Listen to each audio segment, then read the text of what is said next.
नमस्कार. नवरात्रीचा आजचा 6वा दिवस आणि आपण आलो मुंबईमध्ये माहीमच्या शीतला देवीच्या दर्शनाला.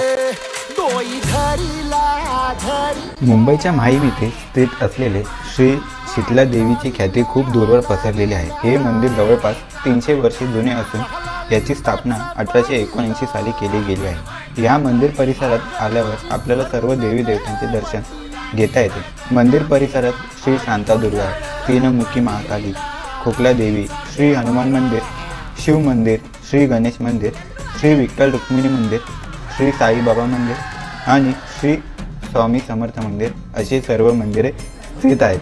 या मंदिर परिसरात प्राचीन दगडी दीपस्तंभ देखील आहे, ज्यावर मंदिराच्या स्थापनेचा उल्लेख लेखी स्वरूपात केलेला आहे. शीतला देवी मंदिराच्या बाजूलाच एक विहीर आहे, जी खूप महत्त्वपूर्ण मानली जाते.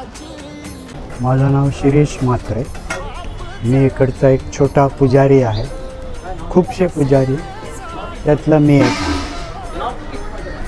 हे देऊळ साधारण 300 वर्षापूर्वीचं आहे. शीतळा देवीचं महत्त्व अशासाठी आहे की कांजण्या, गौर, इतर चिकनपॉक्स असे जे त्वचारोग होतात त्याच्यासाठी इथं विहीर आहे. विहिरीचं पाणी खूप छान आहे. ते देवीवरती घालतात आणि जे पाणी देवीवरून बाहेर येतं ते आपल्या आंघोळीच्या पाण्यामध्ये मिक्स करून आंघोळ करतात. त्यामुळे हे रोग बरे होतात किंवा कमी होतात. खोकला झाला तर लोक त्या देवीला येऊन नवस करतात आणि मीठ आणि पीठ वाहतात.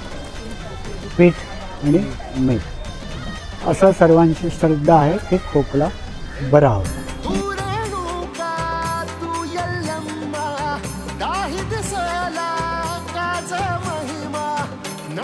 सुख सौ